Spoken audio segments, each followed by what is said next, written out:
Good afternoon and welcome, everybody. This would be the Jeff Cameron Show right here on 93.3 Real Talk Radio and Warchant TV. Libations Friday, loosey-goosey edition of the program as we get rolling today. Yep, I'm at my house. So's Tom, but for good reason as we do this last Libations Friday show before football starts. Last one. That's it. This is it. The reason we are home today recording is because the listener appreciation event is this afternoon. We will be at Corner Pocket Bar and Grill at 4 o'clock p.m. You're going to want to be there sharp as we appreciate you and give away just north of 100 shirts. It's Libations Friday Fest 2023. Our thanks to the Battle's End. Our thanks to the Corner Pocket Bar and Grill. And, of course, my friends and coworkers at 93.3 Real Talk and Warchant.com, as well as our new partners, the Vernon Company, as they will help us out with a lot of promotions over the course of the year, and look forward to working with them as we have an opportunity to give away some shirts later on. We'll do some glasses and some other things. We may even create a store via the Vernon Company where you can get Jeff Cameron Show items and the like. So we'll be telling you all about that. But I did want to doff the cap as we start today, as it is Libations Friday, loosey-goosey, and a listener appreciation party at 4 o'clock. Let's get that out there right from the outset. How you doing, everybody? Everybody good? You ready to settle in for football tomorrow? I know I am. Another football season and another set of expectations. With this being the highest set of expectations since what, 2015, 2016, probably? Yeah, I'd say maybe, what year was the Alabama kickoff in Atlanta? Was that 17? Yeah, I tend to ignore it because it all went south and I just stopped thinking about it. But there were expectations that year. Like, even if you didn't beat Alabama, you think you're on your way, and then DeAndre gets hurt and Jimbo, Well, the reason I said 2016 is we were still decent. We won 10 games in 2016. Yeah. Haven't won 10 games since until last year. Think about that, guys. I mean, so really that encapsulates the comment in the whole mindset. Florida State has not won 10 games since 2016 until this past season. Now, once that happened, obviously everything is ratcheted up and we're all pumped for what's to come. The expectation being that, well, you just win 10 games almost every single year. I want to get back to where Florida State was, that program. Think about this for a second. The question marks surrounding Alabama, for example, we'll use them. Everybody's got an idea of who their top 25 is, who they think are going to be playing in the college football playoffs. And if you listen to shows, and I listen to a lot of shows, I read a lot of articles, obviously everything to do with the job, but also my passion that is college football. And so I've probably read, I don't know, this offseason leading up to now, including even yesterday, upwards of 25 season previews. I don't care if it's, it could be from anything from Saturdays Down South to CBS Sports to On3 to ESPN to whatever, you name it, the Athletic, whatever. And there's usually some combination of Georgia, Ohio State, Alabama, Florida State, Michigan, Southern Cal, USC in some cases. I've seen some Texases out there. I've seen some LSUs out there. But these are your teams. The teams in the mix for a college football playoff, it's about 10 teams, 12 teams that could make the college football playoff in the eyes of most of the people doing the prognosticating. Yeah. Well, what I thought about and what really stood out to me was two programs jump off the page. And that is, sadly, Clemson and Alabama. And why do I say that? Well, those two programs were described as having subpar seasons a year ago. Bad years. How many games did they win, guys? How many games did they win in their bad year? Yes, that's correct. North of double digits. Yes, they were good. Their bad year in some cases was 11-2. That was their bad year. And we all are guilty of it. We'll sit here and be like, well, man, I don't know. Clemson looks lost in the wilderness. Lost in the wilderness. Double-digit wins. And we hadn't done it until last year since 2016. But that's what a bad year should look like at Florida State and sound like. It should be the national media wondering what's wrong with Florida State. They went 10-2 last year. What's up with the 2 losses? What happened with the 10-3 campaign? What is wrong with Florida State? Just the same way they do with Alabama, with Nick Saban. Oh, he's losing it. They don't have a quarterback. They had to go outside the program to go bring in a quarterback, and he wasn't even that good. What's going on? Can't they recruit quarterbacks anymore at Alabama? Post Bryce Young, do they not have anybody? Man, they lost a crazy game and a crazy atmosphere in Tennessee last year with 100,000 plus people at night going crazy. And then they lost a game that came down to the last second to LSU on a 2-point conversion. Those are Alabama's losses. And we look at them like they've fallen off a cliff. Yeah, that is correct. It's because the process looked worse in more games than just those 2 losses, and they looked vulnerable and gettable in a way they had not before. But your point is taken that that's the margin that they work with. And this year, they're not supposed to have that dynamic of an offense again. They're going to try and go ground and pound because their receivers aren't so good, which is kind of nuts at Alabama that you have back-to-back seasons where you don't have 2 and 3 and 4 receivers that are the likes of, I don't know, Florida State at current, where you at present, where you like what they have in the receiving core. It's strange, but I will say that the definition of a down season is going to change in the near future. As we get into Power 2 conference football, hopefully Florida State is a part of that sooner than later, and a 12-team playoff, I think scheduling for the conferences will get more difficult. You'll be playing more conference games. You're not going to be afraid if you're Florida State in a 12-game set in a 12-team playoff era, even if you're in, let's say, the Big Ten. Let's just say they went there. I think you could still schedule Florida and not be afraid because there's so many at-large spots up for grabs in the playoff. So 9-3 in a playoff berth is suddenly a good season, where 9-3 is unforgivable at a place like Alabama right now. Unforgivable for Dabo Swinney and Clemson. I think that's going to change.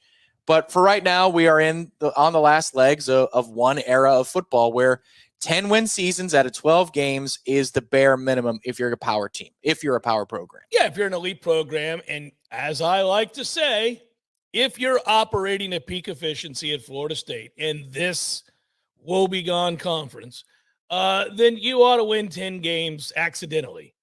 I mean, really, if you're doing what you're supposed to in recruiting, and now we have another element of recruiting we used to not talk about, but now there's the transfer portal. So it's like, okay, you got to be really good in recruiting. However you put together the talent, doesn't matter if it's recruiting, if it's the portal or if it's high school. I think it's going to be more and more high school and less portal. Yep. I think the more dominant programs are always, kind of from within the high school ranks.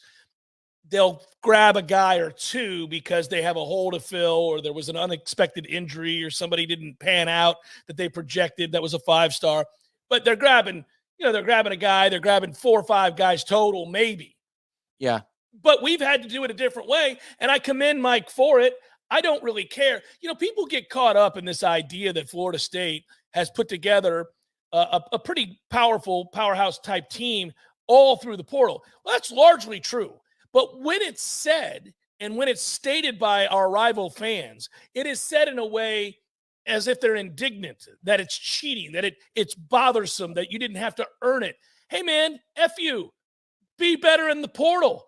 Our guy took over a program that was a disaster area and realized, man, these people have really high expectations, and they're going to hold me to those expectations. We don't waver on those expectations. It's Florida State. You don't come here to be average. You don't come here to go 7-5. You don't come here to go 8-4. You come here to win national championships. That's the goal, right? That's the stated goal. That's the investment financially. That's the history of this program. You're making a run, or attempting to anyhow, make a run at national championships. So he got it. And if you're somebody who gets it, when you lose 7 games in a season, that ain't it. And it doesn't really matter. You could spend a lot of time in the woe is me category of this thing at home, looking at the wall going, I inherited a nightmare.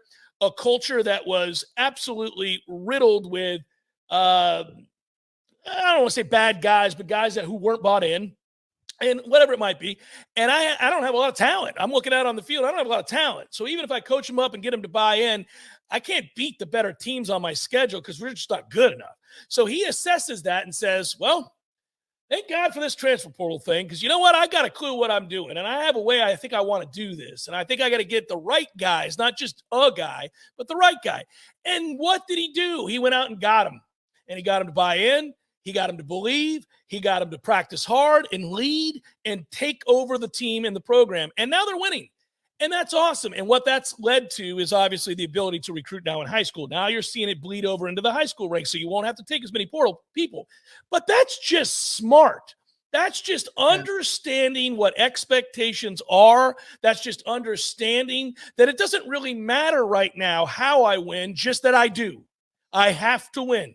Yeah, he knew it. He knew he couldn't have Tom. He knew he couldn't have one more year. I even said, I'm well aware of all of the circumstances. I'm well aware of the blank show that he inherited. I'm well aware of how unfair it is to expect that he win 10 games right now. I'm well aware of it. However, have one more bad season and I'm done with you. And we were at that point, Tom. If they had sucked last year, we were on the cusp of saying, I don't know, man. I don't know. And why? Why? Because the great coaches, the ones that do lead programs to national titles, in the modern era, these guys that come swooping in and they do it quickly. Jimbo did it quickly. Yeah, I don't know that Jimbo could have done it quickly in a pandemic situation that Mike had. And I understand that you're correct.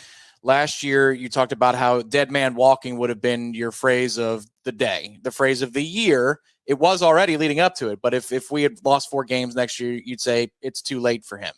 You know, and I don't think that's unfair. And I don't even have to justify it. Like what I would say is that sucks for him. I hate it for him. He couldn't get out from under the avalanche in time to save himself. And now he's screwed because, by the way, Napier, we're all watching, man, saying the same thing. Let's be honest. That guy let Florida go 6-6 this year, which, by the way, I think is a very distinct possibility. Let's hear how they talk about him after this 6-6 campaign. I look forward to that. I look forward to hearing those talking points and that debate and talking about the hot seat and the dysfunction within the Florida program.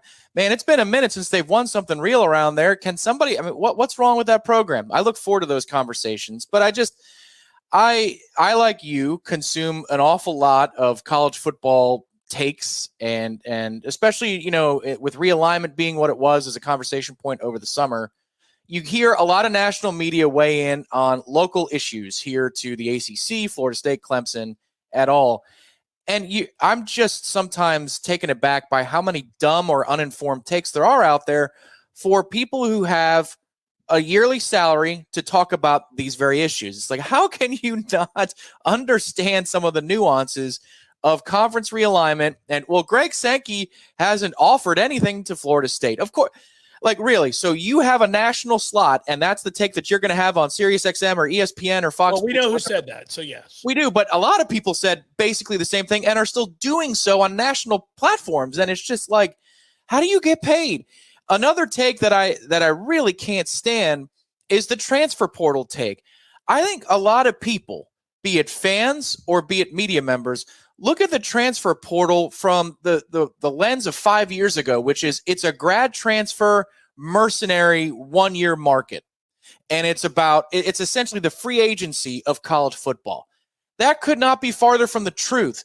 If you're a baseball fan and you love your Major League Baseball team and you know all about your farm system and you can't wait to see those kids come up, most baseball fans don't give a damn if it was a kid they drafted or a prospect they traded for when they unloaded a closer because they're not going anywhere. And you bring in this kid from the Marlins system and he graduates up the ranks.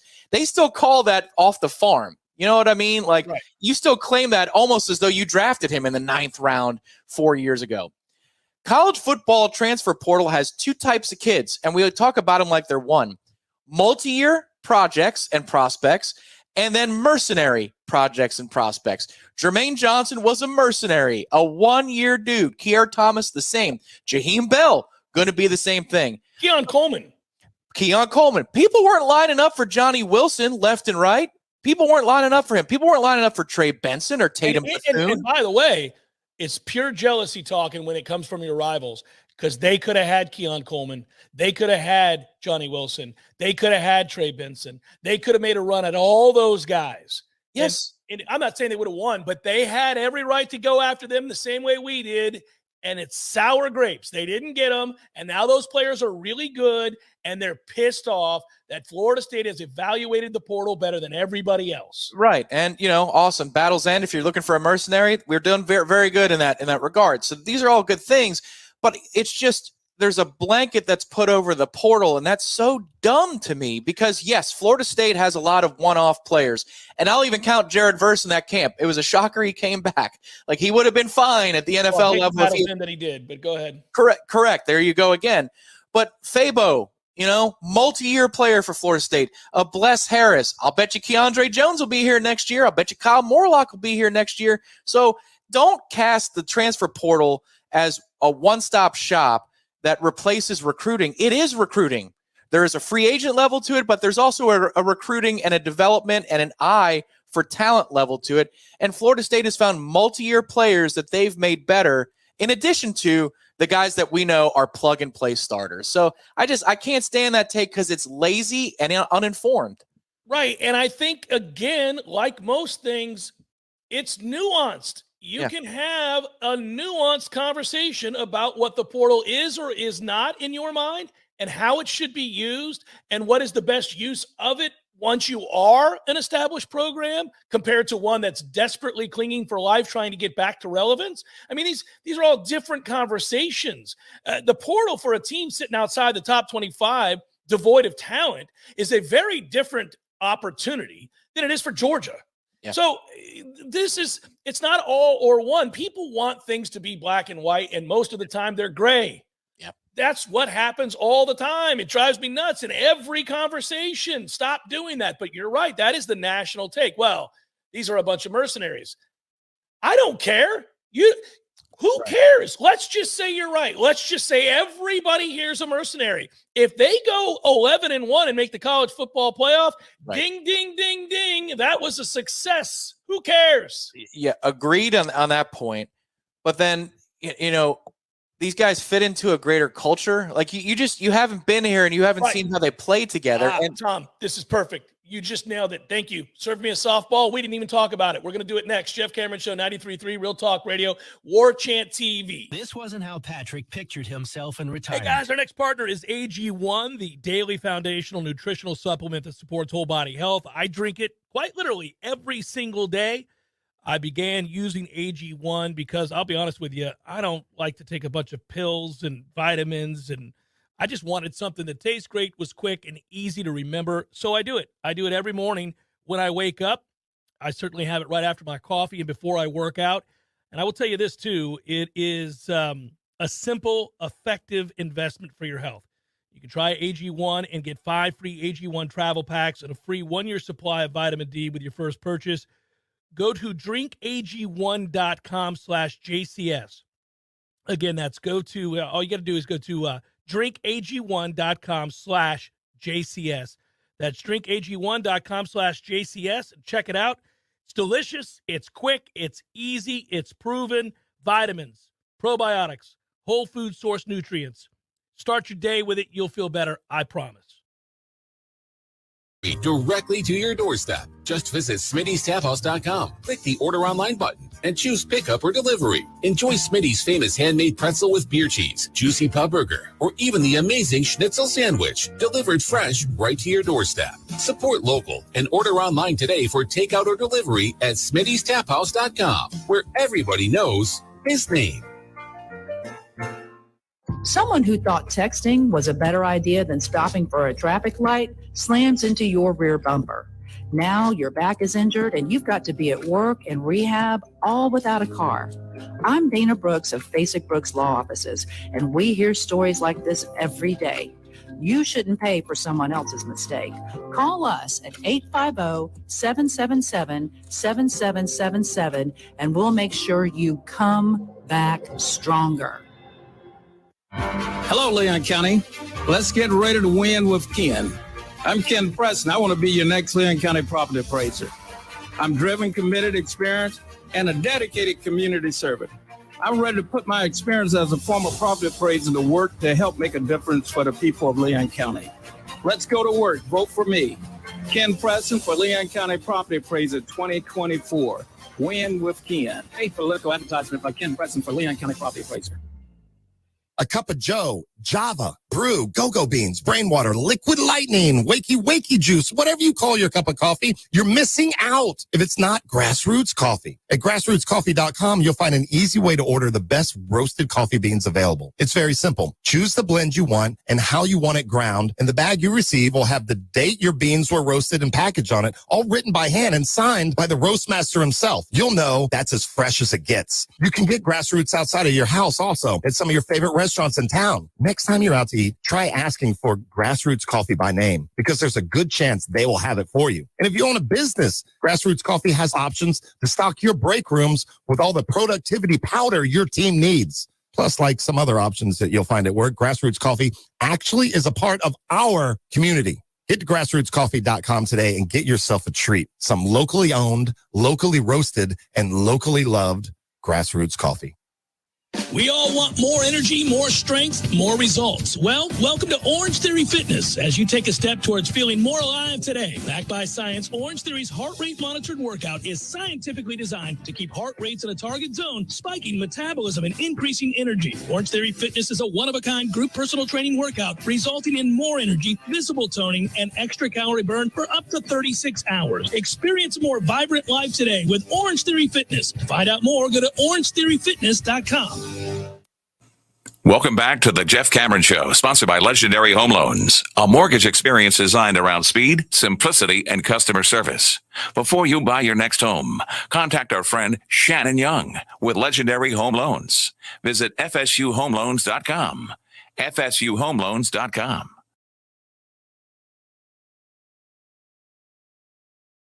The mistake that people make, I think, nationally, you brought it up. You referenced it kind of twice. At the end of the last segment, Tom, you said the players fit into a larger culture. They're not just here to get paid and go on to the NFL and be one-year mercenaries. They have fit into a larger culture. That helps explain why Florida State's had more success, why this coaching staff has had more success in the portal than maybe some other programs that have given a valiant effort. Miami has tried desperately to put together a team largely through the portal. They've had more portal players than Florida State has, and they suck. They got beat by our portal players 45-3 last year in their own ballpark. So they're failing, which is why they went out and got Mario Cristobal. And I know last year was his, that year for him, but they brought him in because they thought he'd be able to keep the homegrown players home, that he would be able to keep the players in Miami that everybody else comes in and takes. We'll see. Right now, doesn't look like he's going to, but he may have a good year this year, and that could change. So we'll just see. It's a wait-and-see project for them because the portal's not working, and the guy that was funding the portal maybe going to jail or is going under financially. So either way, there you go. Sucks for them. They needed somebody like the Battle's in, but they don't have them. So here you go. That's something that is mistaken when you look at the assessment of the roster by the national media. And here's something else that has always been true. And I have been preaching this for a long time. Once I got my sea legs, once I understood the difference between doing local radio in a market, in this case, Tallahassee, and doing national radio like I've done with SiriusXM on various platforms. The difference between listening to a local host, as you do when you go to other cities, and listening to national hosts when you're driving down the road, just wanting a national perspective, say you tune into Colin Cowherd, I don't know, whatever that might be. Okay, both can be good, both can be informed, both can be entertaining, but their views of the same thing are very, very different. And that is because, to answer your other question, Tom, is that a lot of the people that have national platforms have to speak definitively. You cannot be a talk show host and waffle or pretend you have knowledge that you don't. You'll get eaten alive. So they're going to make definitive statements, whether they know that to be true or not. They're going to say things like they know it. That leads to the people who are covering the team locally to raise an eyebrow and go, that guy doesn't know what he's talking about, or she doesn't know what she's talking about. Because you can't. You can't. If you're a national person required to know a lot about a lot, you can't get into the more finer details and specifics of the change on the ground in each individual market, unless you're willing to spend, a lot of hours every day calling and making sources of each of those local cities, right? You got to find a guy that's going to be your guy for Florida State. For example, I'm Bomani Jones's guy at Florida State. He calls me when he wants to know, who's this kid I just saw killing it against Louisville? He called me last year after the Johnny Wilson game. Who's this kid? Where'd you get him from? How did you get him? Yeah, he wanted to know the details because he had a feeling that guy's going to be a star. Good job, Bomani. Not everybody does that. Not everybody does. Like, you may not get a call. I guarantee you're not going to get a call from Heather Dinich. So she's going to say what she says, right? And you're going to laugh at her. And there's going to be a lot of people like that. But because you're asked or tasked with the responsibility of knowing a good amount about a lot of teams, you can't really know the finer details. And this brings me to the point that Tom was making. I think that we're always way ahead of the national media in correctly predicting two things: a rise to stardom and dominance, and a collapse into failure. I knew, just as you did, and a lot of us suspected way back before we got blown out against Louisville, that this thing was unraveling. College Game Day went to Florida State versus Louisville, not because they thought Louisville was going to drop 60-plus points on Florida State, but because they thought it'd be a good game. I knew it wasn't going to be a good game. Well, how did I know that? Well, I knew the culture was unraveling. I knew that Florida State was going the wrong way. I knew that the plane was now headed towards the mountain. We're in trouble, Jack. And I don't care about the record and what you think Florida State is, because you're wrong. I'm here every day. I'm looking at them. They're in trouble. But you can't know that if you're a national person. And you also can't know if you're not here on a daily basis. You can think maybe you've got a good idea, but you can't know this team's about to whoop some ass. This team is about to do what Jimbo did in 2013. They're getting closer and closer to that. Are they there yet? We're debating that. I'm not quite sure. I don't think they're quite that yet. But we knew if the quarterback was right in 2013, everything else was in place for Florida State to whoop ass. They were dominant. We saw violence. We saw depth. We saw speed. We saw competition. We saw guys that were going to be NFL players, and we knew it. It's very, very similar to what we're seeing in Tallahassee right now, and the national people don't know it. They don't know it. They're dealing with the hangover of the bad seasons.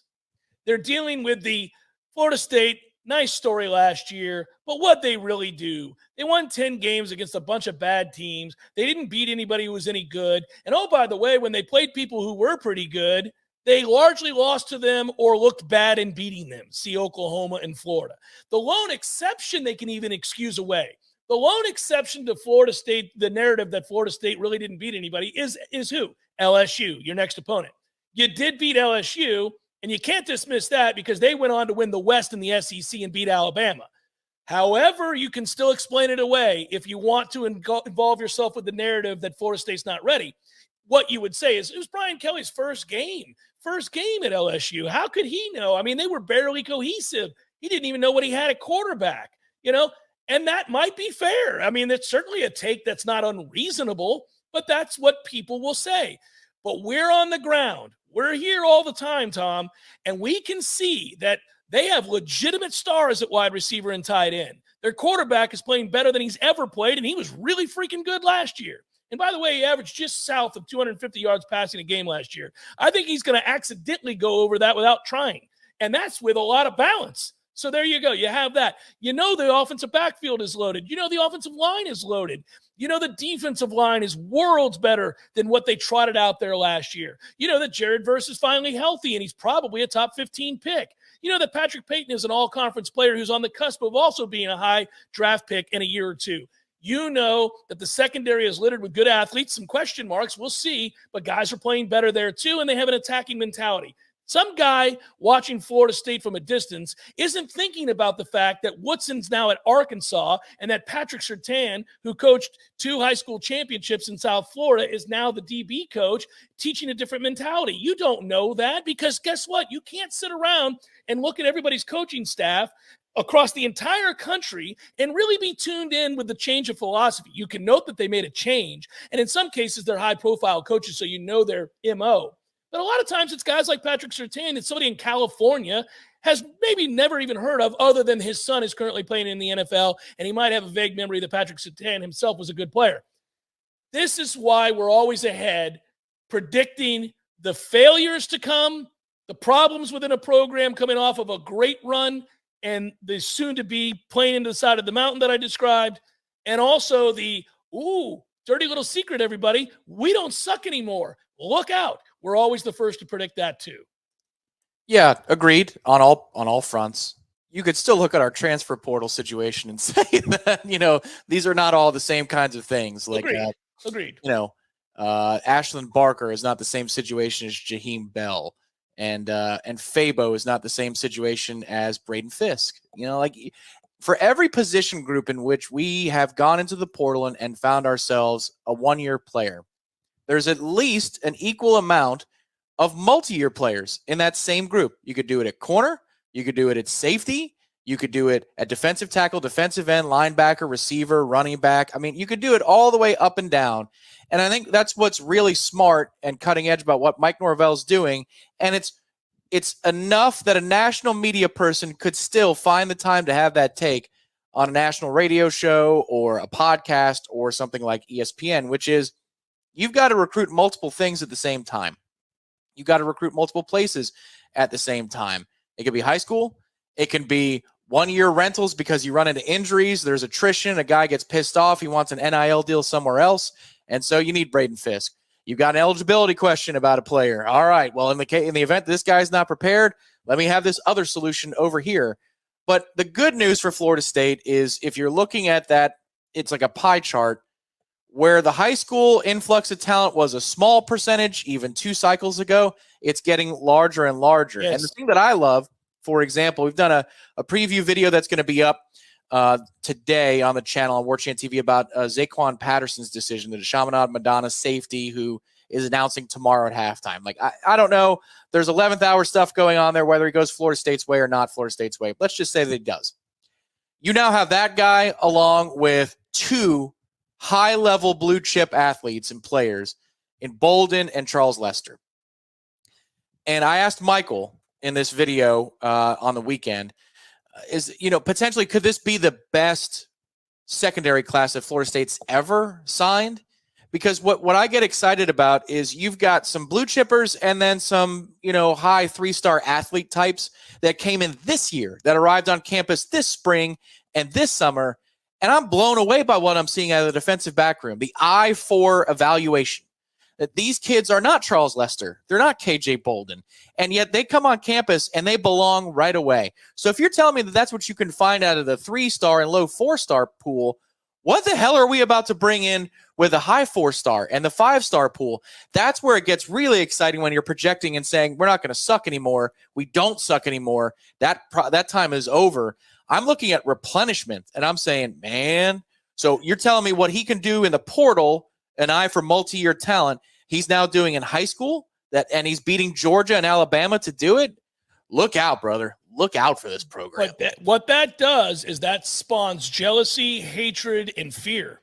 So once again, we're always looking for the markers, the cues, the things that tell you you're all the way back. Most of them reside within the program that we cover on a daily basis. Some of them are reactions to said program from all around the country and, of course, within the state amongst your rivals, which is the best. You're getting that jealous, angry pushback from the Florida fans and the Miami fans right now because they've come to the startling realization that Mike Norvell is the guy. Yeah. And they're like, damn it, man. We didn't think he was. I'm beginning to think he is. And now we got a problem because dude's walking in here and grabbing high school kids from our neck of the woods, and we never thought he was going to do that. And this ain't cool. And here's the other reason they're afraid.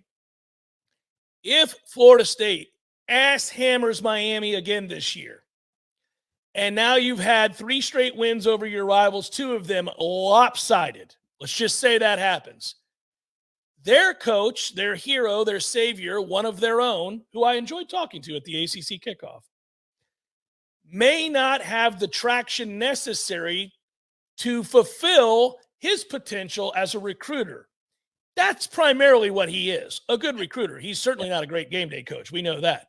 So he has to beat you by grabbing a bunch of good players, which they thought he would do. He's one of their own. He's from there. Nobody can sell Miami like the guy that played at Miami and lives in Miami and loves Miami. I agreed with that decision, by the way, to bring in Mario Cristobal.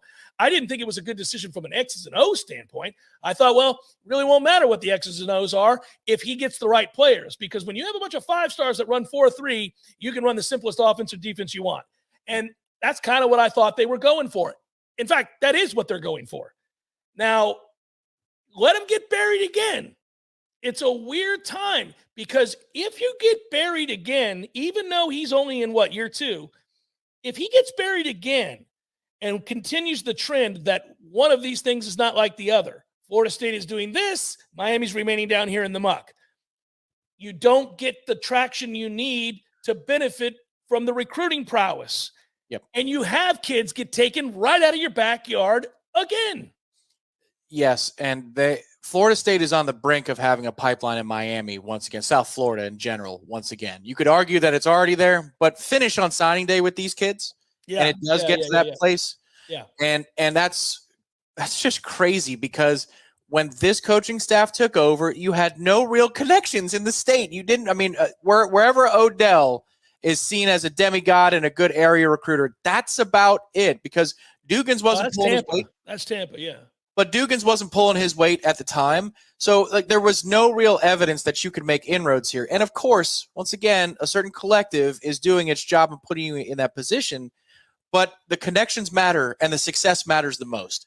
And what's fun about this, and I'm going to use that word a lot here, but what's fun about this is, and you could probably say it better than me, and maybe some people that are a little bit older than you, when is the last time that Florida State's offense has been this fun to run, this fun to watch, and this fun to play in? Because Jimbo's offense was prolific, but I don't know, it was fun. This offense is a hoot, man. You're in one-on-one situations all day. Yeah. There's freedom. It's open. It's fast. It's new age. It's all that kind of stuff. And the best part of that, that's already set it and forget it, because you knew it from Memphis. Now you have Florida State tape to match the two, and you've got a story to tell. So that's all set. This defense looks like it's a whole lot more fun to run this year than last. And I don't think it's just because Jared Verse is awesome, so is Braden Fisk, and down the line you go. That secondary looks like it's having a lot of fun, whereas last year the defense was on the defensive. The defense is getting downhill and playing some offense. They've got an attack mindset. So now you've got two sides of the ball that are fun. You got to win this year to continue the momentum. You got to win big, but this is a fun place to be. And I don't even know that that was the case for Jimbo. It was a place where winning is fun, but I don't know that it was a fun place to be. This is something, man. This is a product that you can sell to kids. Yeah. The defense is under the most amount of pressure. There's no question that this has to be a world's better defense, in my opinion. I don't think they were good against good teams. And I don't buy the argument that, well, nobody's good against good teams in the modern era of football. Nobody can get stops. BS. TCU's offense scored a ton of points against a ton of teams, and they got overwhelmed and dominated by Georgia. There have been plenty of teams that Michigan got a lot of stops against Ohio State now, didn't they? You can get stops against good teams. So I'm saying it's not like it's not 1995. You're not going to beat people 24-0. I got you. But you can get stops, and we didn't get stops against good teams. Yeah, I think you go back and you watch those three games. NC State, you did exactly what you need to do. Wake Forest, hot and cold, and Clemson, hot and cold. And it needs to be better than hot and cold this year. The one thing I think is an absolute legitimate defense for Adam Fuller is that you had stones for a gunfight when it comes to the health of your defensive line. That's true. There is That's no true. chance to set a tone and do anything when and extend that to the front seven. You call it the front six these days because you only run 2 linebackers out there, but extend it to the front six. Those 2 dudes are one-armed wonders. Robert Cooper, the same. Jared Versus on a pitch count, and Fabo was never the same after the LSU game. Like, other than that, we're healthy. You know, that's a tough deal. Now, this year, you don't have that to run behind. But I think it's a legitimate place to run to and say, the hell you want me to do? Now I got to commit 6-7 people in terms of rushing the passer, and I'm at a disadvantage. So, like, it was a tough situation last year. I thought they made the most of it, but there's no doubt that there are no excuses this year, and this is a defense that you should thrive with, not just get by with. Yeah, we agree on all counts here. I don't solely blame the scheme or the defensive backs coach, who I was not fond of a year ago, and I think I've been proven right here so far, and it's going to happen again when they play the games. But there is no wiggle room. I mean, you got to be good now. There's no reason. If they're not good now, it's a problem with him. And he, this is cut and dry. And I'll say the same for Randy Shannon. 2 fingers to my eyes, back to you two guys this year. Jeff Cameron Show, 93.3 Real Talk Radio, Warchant TV. Now go call Seminole Glass. They'll get on the road and get it done fast. They handle any kind of broken glass, and you know who they are. You do know who we are. Your local family-owned glass company, proudly serving the Big Bend for over 16 years. When you have auto glass damage, don't be steered by your insurance company. Let us help you with that. Better call Seminole.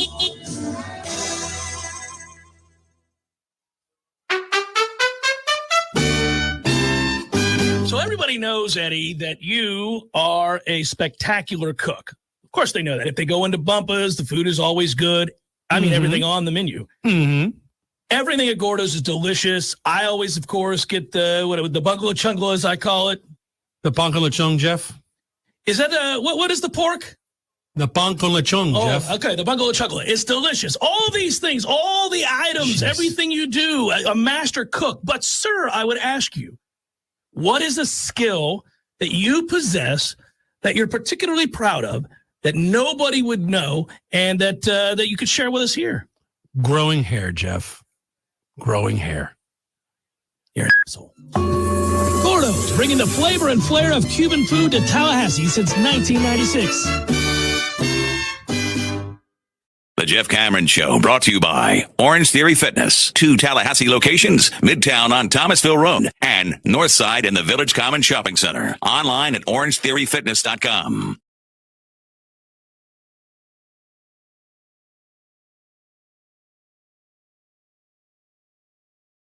Fun first hour. Libations Friday is supposed to be fun. If you want to have more fun while you're listening to this, remember that as soon as the show ends, you could hop in your car and say, I'm getting the weekend started right.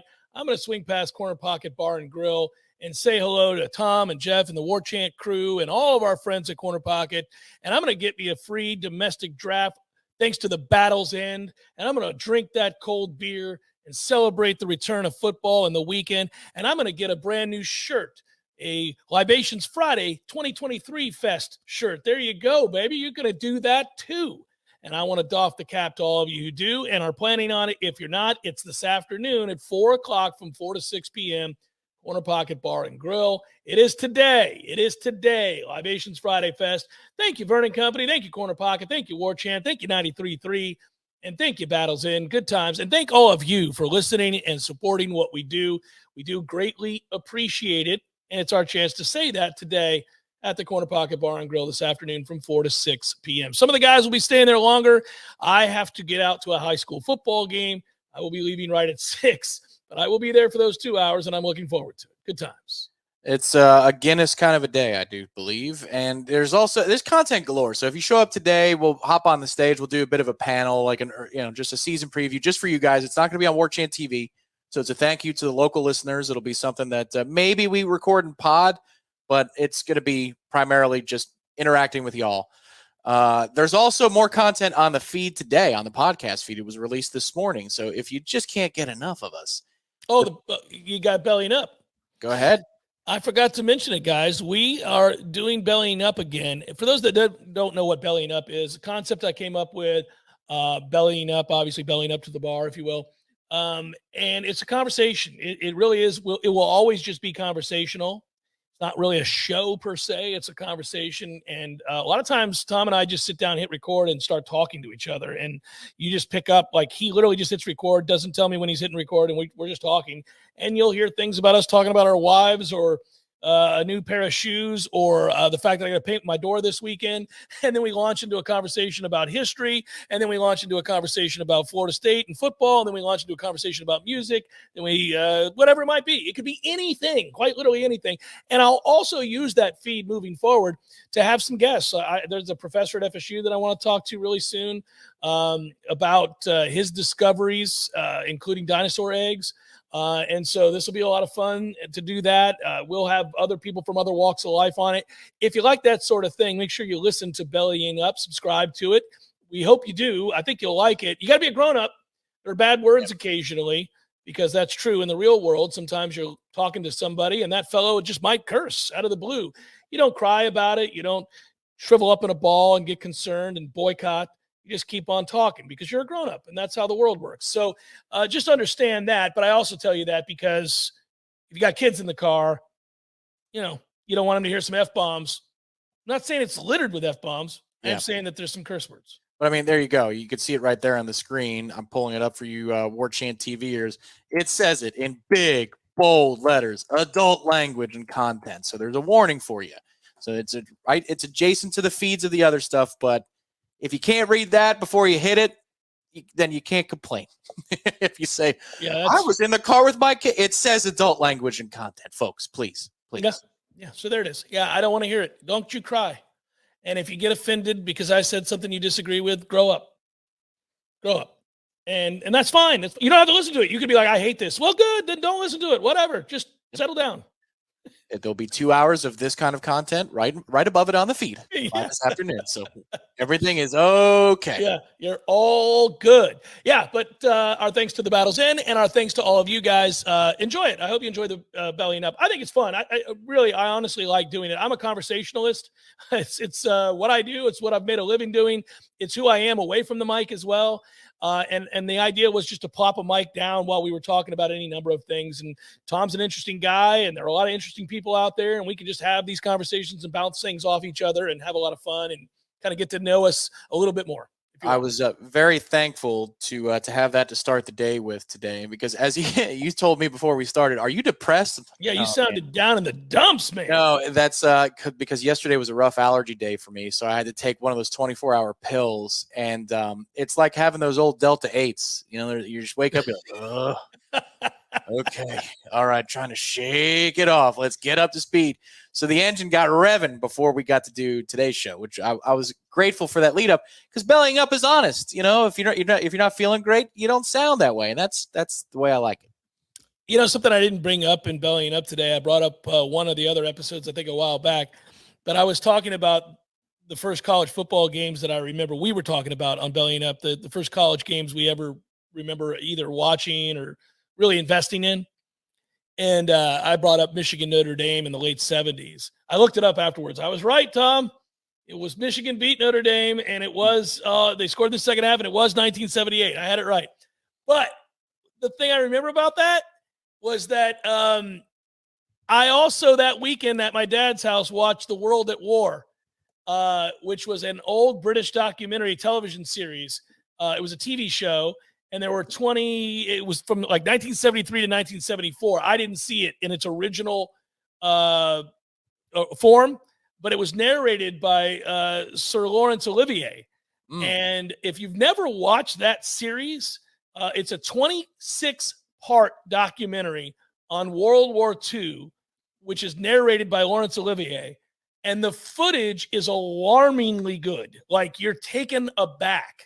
It's footage that's later been used in many of these documentaries that you see either on PBS or like a Ken Burns documentary or something, or footage that you might see on Netflix where they colorize World War II or whatever. Like, they have that footage. That's where it comes from. They documented so much in World War II. I did not have an understanding until many years later. Like, this is insane. We're watching these guys fight on the front lines, killing each other. And it was a TV show that ran in Britain that was picked up in the United States years later. And my dad and I would watch it. And the theme music and the opening was, it's on fire. It's like the world's on fire.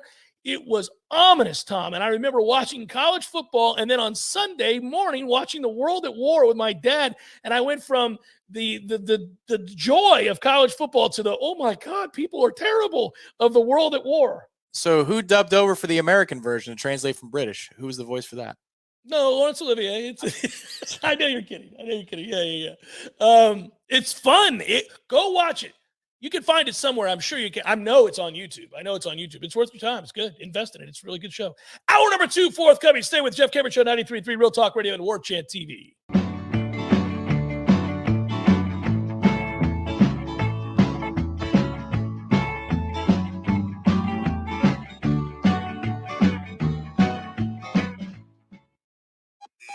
Attention radio listeners, this is a Foodies Takeout and Delivery new restaurant alert. Now available for takeout and delivery from foodiestakeout.com. The Hawthorne Bistro, Jerry's Love on a Plate, Coach's Pizza, Munchie's Pizza, Red Eye Coffee, Lofty Pursuits, OG Subs, Dave's Pizza Garage, Sakura Sushi, and many more. Find a complete list of locally owned restaurants offering takeout and delivery at foodiestakeout.com. That's foodiestakeout.com. Don't just shop local, order local.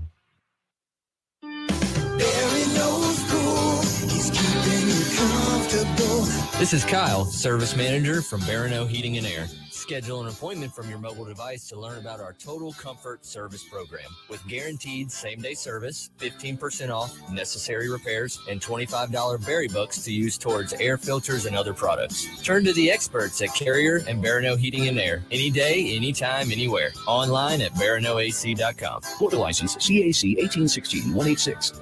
This is Dr. James Ryan Finn at Finn Chiropractic. In Florida, we have hurricanes, and we can predict these storms, just like we can predict your health. The early warning signs of a bad health storm include neck pain, back pains, headaches. Before it turns into a catastrophic Cat 5, get in to let us get to the cause of your problem at Finn Chiropractic. Go to finnchiro.com for our online special at FENNCHIRO.com.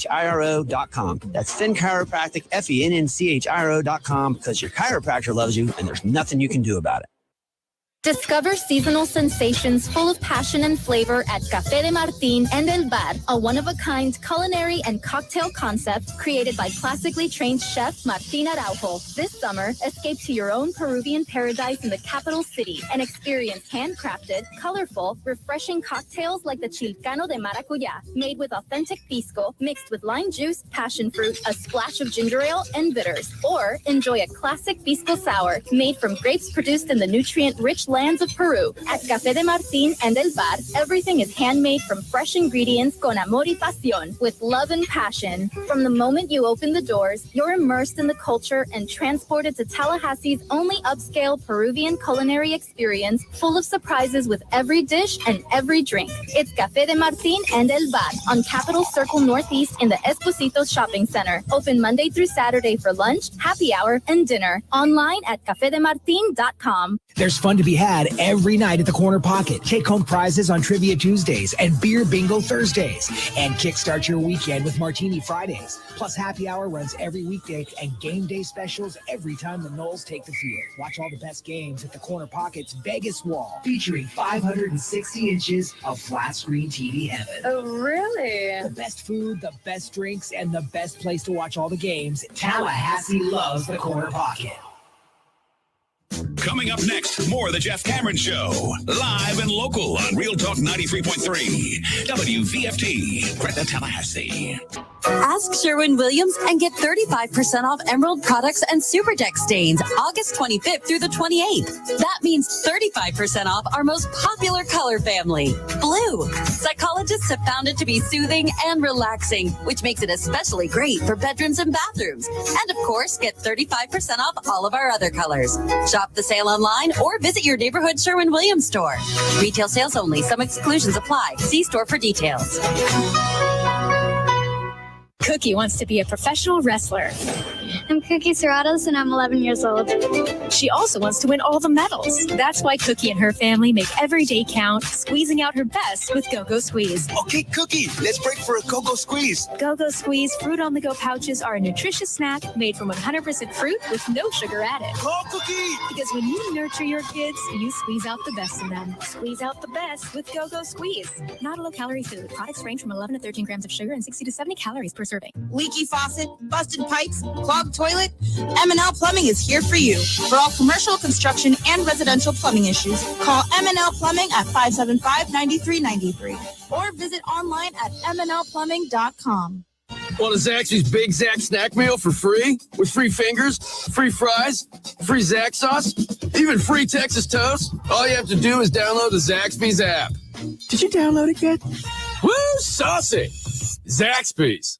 I'm Franklin, and I've been a Paul's Termite technician for well over 10 years. Working for a great company like Paul's Termite and Pest Control is a blessing for my family and myself. I get tremendous satisfaction knowing that the work I do helps protect most people's biggest investment, their homes, the place where they raise their families and build lifelong relationships. Paul's is a company that stands behind their commitments, customers, and employees. And that makes me proud to represent them. I'm Jay. Having the privilege to work with people like Franklin and all of our employees is truly an honor. There is no doubt that the staff of Paul's Termite and Pest Control is the best in our industry. All of our people are local, and local really does mean something. We're North Floridians. Our kids go to school here. We shop here. We build relationships here. And we honor our commitments. To all of our customers, thanks for trusting us to protect your family, pets, and home. For the elimination of termites, any other pests, and a greener lawn too, call Paul's. We'll get them all. We all want more energy, more strength, more results. Well, welcome to Orange Theory Fitness as you take a step towards feeling more alive today. Backed by science, Orange Theory's heart rate monitored workout is scientifically designed to keep heart rates in a target zone, spiking metabolism and increasing energy. Orange Theory Fitness is a one-of-a-kind group personal training workout resulting in more energy, visible toning, and extra calorie burn for up to 36 hours. Experience a more vibrant life today with Orange Theory Fitness. To find out more, go to orangetheoryfitness.com.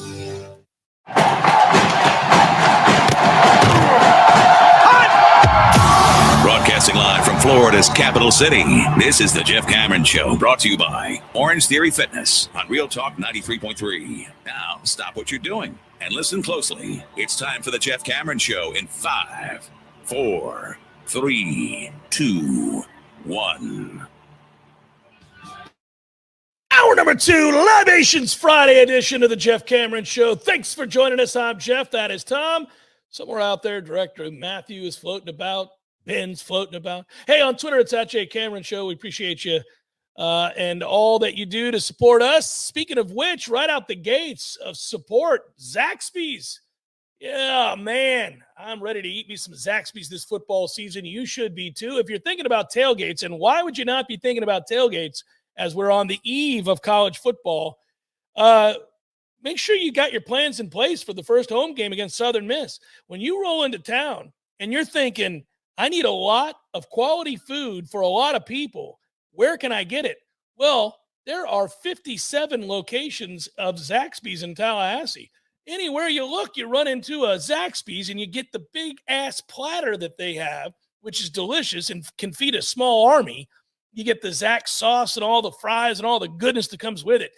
Go by your neighborhood Zaxby's, of which there are 9 per neighborhood in Tallahassee. So you really can't miss out on the Zaxby's. And know this, while you're supporting Zaxby's, you're supporting a guy who supports the Florida State football program and the university in the form of being a Golden Chief for over 18 years. Forget about it. Zaxby's. Get that chicken sandwich while you're at it. It's huge. Split top bun, 3 thick cut pickles, Zax sauce, spicy Zax sauce. It's good stuff. All right, and away we go. Appreciate that. Golden Chief Booster, over 18 years. That's what Danny does. That's what Zaxby does. They support the Jeff Cameron Show. They support Wake Up Warchant. They support Florida State Seminoles. Why wouldn't you support Zaxby's? Get off your ass. Go do the right thing. There you go. That's how it works. You know what that reminded me of when your favorite, the Mad Dog, has a collar on, and he'll be like, we go to Mitch in New Jersey. Mitch, hi, how you doing? Go ahead. All right, how you doing, Mitch? Come on, Mitch. All right, go ahead. Mitch, now, Mitch. And you're just like, let the guy speak. Let Mitch say hello, How man. do you have to give him 5 prompts? Like, and every call's like, hi, hey, hello, hey. Yeah. Just let it go, Chris. Anyway. Can you hear me, Mad Dog? Coach, I am literally screaming into the microphone. Coach, I can hear you just fine. It's Steve Dumig. I hear you just fine, Coach. Go ahead. I knew your brother. I played with your brother. He was a hell of a ball player. He loved you. Coach, can you hear me? Mad Dog, are you there, Mad Dog? I'm right here, Coach. I am on the precipice of beating your face. I'm right here. Talk to me. Coach Paterno, I'm here. Man, is Mad Dog there? Is he there? Where is he? Put the SID on. He's like, can you hear? I can hear you fine. Yeah. I can hear you, Steve. I can hear you. Just Well, tell Coach I can hear him. I'm literally screaming. And the fact that he's called the Mad Dog and not the Big Dog had to hurt his soul. Oh, yeah. Mad Dog, are you there? Are you there? I don't know. Where is he? Is he supposed to be here? Like, Joe Paterno, go get in the machine and eat your sandwich. You're just nuts. It was great. You knew my brother. Mad Dog. Steve Dumig here. Big Dog. Steve, you knew my brother. He was a big fan of yours, Coach. This is a Saturday Night Live skit. It was the dumbest thing a host has ever said. That was real. It happened. Yeah. You knew my brother.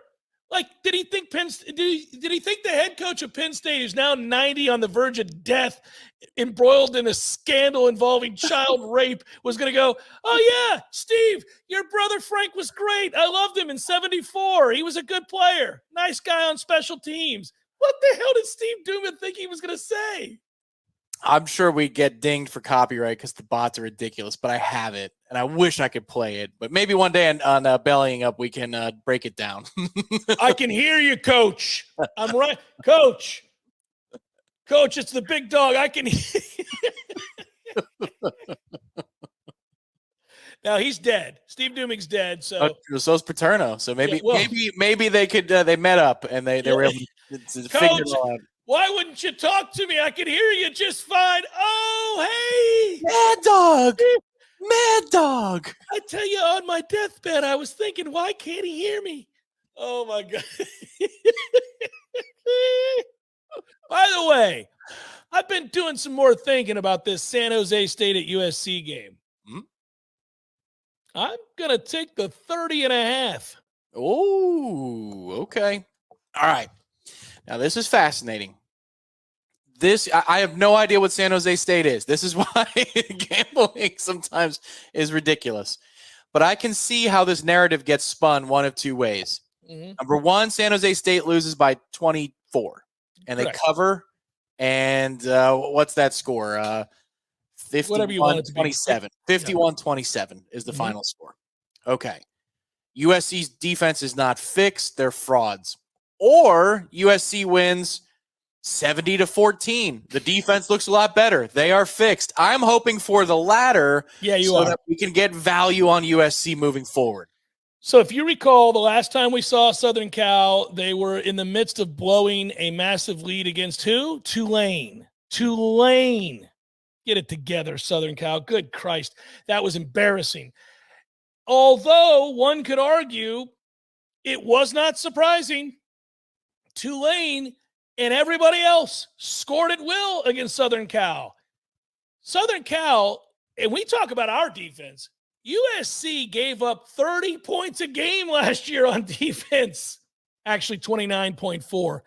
But that's nearly 30 points a game. And you know, if you want to live in the gray area, this one's black and white. Florida State, you can argue what they did or did not do against good offenses, but they dominated bad offenses. USC did none of that. USC did none of that. Now, USC, and really anywhere that Lincoln Riley goes, they will always score. I would argue Not even argue. I think he is the best offensive coordinator in football. I don't think it's close. I mean, that guy scores a gazillion points against everybody. What about in our backyard now? Hang on.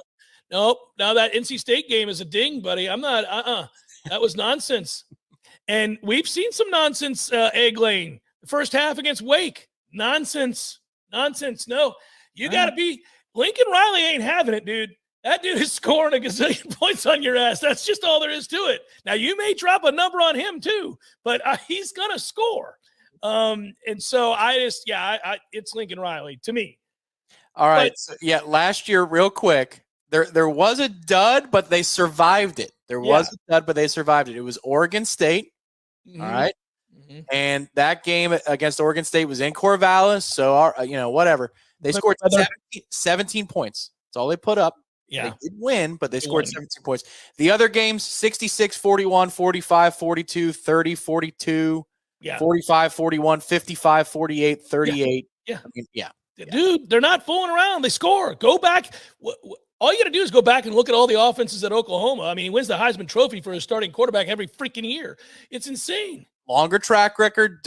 Absolutely. But give Mike a Heisman caliber player for 5 years and see what we put up. It just should be noted they did not get past 20 once last year. So he had his little mini hiccup, but they won. They did win. Yeah, and listen, I do think that's probably true pretty much of any offense. There is always a clunker out there. And I will say that Oregon State team is the same one that nearly shut out Florida in the bowl game. They had to kick a field goal to score, and it was embarrassing. They were getting beat by 100, and they kicked a field goal. So, you play to win the game. You play to win the game. You kick a field goal down 38, you play to win the game. Yeah. So the thing is, I think there's a clunker waiting on everybody, no matter how prolific you are. But the track record for Lincoln Riley is insane. And it's the only reason, frankly, I'm slightly nervous because his brother is now at Clemson. And that makes me nervous. Like, if he's any good, if he's his brother, anything close to it, then we got a problem. Yeah, at that point, you could argue that you better get the first win, and maybe you're 12-0 and you're 12-1, and you can make it as an at-large, because first-year coordinator, young quarterback. Clemson might be a different animal in November than they are in Week 4. Yeah, no, it's going to be an interesting ride to see. What I can't know, referring to our conversation in the first hour, and I think this is again, I had somebody ask me this one time about baseball as well. It's really at the heart of the movie Moneyball, which is a great movie. If you remember, Billy Beane, Brad Pitt's character, wouldn't watch the games, right? He was just about the numbers and all that. He'd get too nervous to watch the games, and he struggled. The human part of him struggled with all of that. He just became so obsessed with that new way of doing business and building a team, and Jonah Hill's character provided him that information. But Jonah, oddly, despite being the numbers guy from an Ivy League school, watched the games. Remember, he would invest emotionally in the games, and he was the one who came up with the numbers.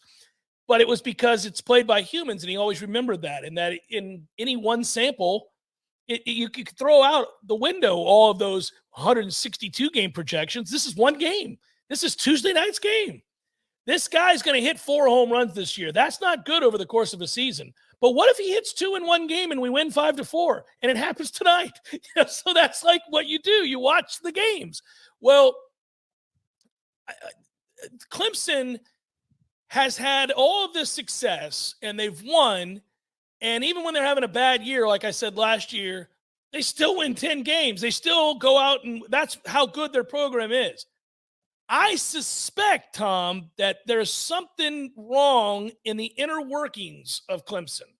I suspect that behind the scenes, things are beginning to get clunky. There are some issues. There is not unbridled joy in Clemson, South Carolina, like there was for a big stretch of this run.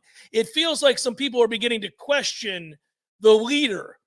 And we'll see. I can't know that. I'm not there. But that's the perception from the outside. Things seem, a little convoluted. But I'm going to watch the damn games because I don't know it. I suspect it. I don't know it. And the games still have to be played, and he made some changes, and they do have good personnel. It's not like they have had terrible recruiting classes. They still got good players. So let's see.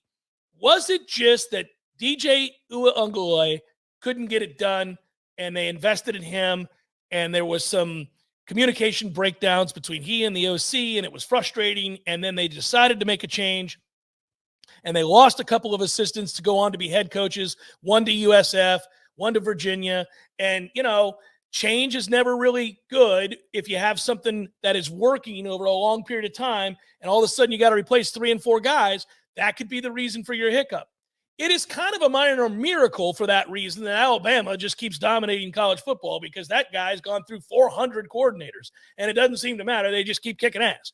But that's because 90% of their roster are 5-star players, and it's hard to lose when you've got better players than everybody you face. I'm curious to see what Clemson is. They're a grand mystery coming into this season, Tom. Are they the byproduct? Has the last 2 years been the byproduct where they look clunky because of the quarterback, the change in coaching staff members, or personnel here or there? What is it? Is it larger? Is it the bigger thing that I'm alluding to, that the emperor is not wearing any clothes, that there's something going on here? Yeah, okay. So 2 years ago, not to relitigate the Seminole headlines argument from this week, but 2 years ago, Florida State, you could argue, should have finished the job against Clemson on the road and won that ball game in their building with far less talent, drill away from doing just that and winning. I don't care that the Toafili play is a fluke. Jermaine Johnson had a scoop and score that was called back for the dumbest of reasons. That game is over. Florida State wins. And that should never, ever happen with the gulf of talent that Clemson has. And they still had Venables as their defensive coordinator at that point, if I'm not mistaken, as well, right? Wasn't he still the defensive coordinator in 2021? Yeah, he was, but they didn't give up a ton of points in that game. It wasn't like But what I'm saying is, it's not like there was this great exodus, and this was the first year where it's bare bones. Like last year, I could almost understand a little bit more how they got pushed and bullied on outside zone by Florida State, which again should not be something that happens given how talented that Clemson defensive front is. But if you're trying to break in a new coordinator, I'll allow that. That there are going to be some hiccups along the way. There's a reason Venables is one of the great coordinators in the history of college football. Yeah. And so when you lose him, it's impossible to just replace that unless you are the aforementioned Nick Saban. But the other thing I'd say is, if you look where Florida State under Jimbo goes and tanks, you could not have predicted it by recruiting classes. In 2015, they had the 3rd-ranked recruiting class. In 2016, they had the 3rd-ranked recruiting class. And in 2017, they dropped off, but they were still the number 6 recruiting class in the country. Like, we're scrapping and fighting and crawling and doing all these things to finish with a top 5 class right now. And we haven't had one under Mike. We haven't had a single-digit class. And Florida State's on the precipice, thanks to the portal, of going to new heights. Clemson has had top 5 classes like a machine leading up to this moment that we're in. But I don't think that can tell you when something's about to fall apart. At least if you're looking from the lesson for Florida State, there was no indicator that from a recruiting class standpoint that we were unhealthy. And I'll do you one better. How about a Texas A&M too for Jimbo? His recruiting classes suggest that they should be where LSU was last year and beyond, but they're not. So sometimes recruiting classes are nice in December or February, but they don't tell you the whole story of what's going on. The oddity, this is a side note here, but we're on the verge of college football starting, so this is fun to take inventory of everything, opponents and the landscape across the country and coordinators and talent and all of it. Oddly, I think Texas A&M is a team this year of extremes. They are either going to finish the implosion, finish the complete collapse, and they'll fire Jimbo, and they'll start over, and they'll give him all the money you could possibly give him to go away, and he'll go live on his 3 ranches and do whatever he wants to do, and eventually end up, by the way, I predict, at West Virginia, where he'll be the head coach, and he'll love it, and he'll succeed there. That's an aside. Number two, if they don't go that way, they're going to be a problem. They're loaded. They are absolutely loaded with talent. If Jimbo Fisher sets down his pride, it is hard to do, especially for that man.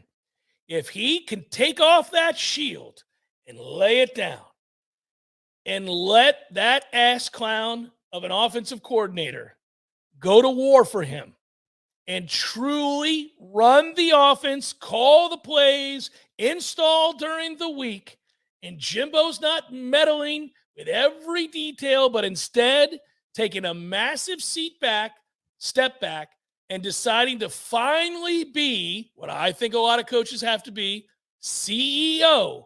If he finally does it, buddy, they're going to win 10 games and they're going to be a problem. But I don't know that he can. They're one of the most intriguing teams in the country because if you're just judging by depth chart, they should be very freaking good, just like they should have been very freaking good last year. Yeah. But let's see what happens. I just wonder, Tom, I don't know why, and I probably could reach out to somebody close to him and find this out. I don't think he wants to lose that job, man. And I think deep down, he won't admit it publicly, and he certainly won't take the bait at press conferences. But I think deep down, he's looked in the mirror here a little bit and thought, there is no way to sugarcoat the fact that our offense sucked last year. It was awful. And I'm in charge of the offense. I call all the plays. I coach the quarterback. My offense is a quarterback-driven offense because I was a quarterback. And I want to have total control just like I did when I was a quarterback. That's why everything runs through me and my guy, my quarterback. That's why Jameis works so well because, like you once described perfectly, he saw the Matrix. He did. He got it. He saw what Jimbo saw. You know how hard it is to connect with Jimbo's brain? He's nuts. And he's filled with non sequiturs and just crazy randomness. It's hard to get where he's going. But Jameis locked in and he saw the world for what it really was. And he ran that thing. I mean, Jimbo Fisher must lay in bed dreaming of these moments where he was talking to Jameis on the sideline. And listen, I'm not trying to, don't be nasty. I'm saying like he must literally think to himself, God, those were the days. That young man just knew me. He knew me. He really got me. He understood. I was doing the Jimbo in the woods smiling at the sky. Yeah, that's what I was. Like the picture I took in Ireland. Yeah. So, yeah, he must have been in that heaven, but he's never been able to find it before or since because how can you? It takes a unique individual. It's hard. He's been spending his whole life trying to find that other guy that sees the world, the offensive world for what it really is. That's what he wants to find, and he can't find it. And it seems like he's going to die trying. But here's the deal. At some point, if you like your money and you like your job, and he's got everything he could want on the periphery, right? He's got, if he walks to work tomorrow and says, we need new hot tubs. Guys, these hot tubs suck. If he walks in and says that, within an hour, they're installing new hot tubs. Billy Joe Bob is stroking a check of $100 million for the greatest hot tubs known to man. These hot tubs produce ice when you need them to be ice buckets. It's amazing what these hot tubs do. And that is what Jimbo has. So he has everything he wants. Facilities, lunatic fans that come to every game, even when they're terrible, money beyond reason. If he realizes he's on the verge of losing the job because for whatever reason, his grand view of offense is now antiquated, in the past, irrelevant, and he turns it over to Bobby Petrino, well, we know this about Bobby Petrino. He's a lousy human being with a face rash. But he is a guy that can really coach offensive football. Yeah. Really coach offensive football. Well, and can he still in this age? I just wonder. It's been a minute since he's had a chance. Is he over the hill as well? And the one thing that hurts my soul just a little bit, we always care about and cover Florida State first. But we'll have one eye when we're doing the pregame show at Hotel Indigo ahead of the Southern Miss kickoff at 8:30 on the second half of the greatest tailgate scene and building scene on demand. Texas A&M Miami. Texas A&M and Miami, a very fascinating game, legitimately so, for a lot of football reasons, but also one of the great social human experiments in history as Aggie fans go down to Hard Rock Stadium out fan. And that's a 3:30 kick that day. So we'll be able to watch the first half before we fire up the machine ourselves. But I have talked about this. I don't know how many times, Tom. This is the great. We need drones. We need drones there filming all these pockets of the tailgate out in that parking lot at Hard Rock to watch those blank kickers drive it into that parking lot and seeing those guys, that representative fan base for Miami, those culture clashes on film in pockets all around that parking lot. We have got to see that. That is too good. It's it's the mad real world. It's the dad, when it's Chappelle skit and like, why you look at me like that? He's like what? Like that? Like that? I also want there's a little like Clayton Bigsby in there too. There's like so much where you're just like, this is what is going on? What is happening here?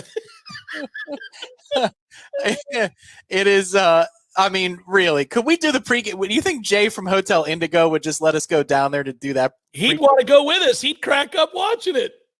It's this guy. He just got shivved. Right.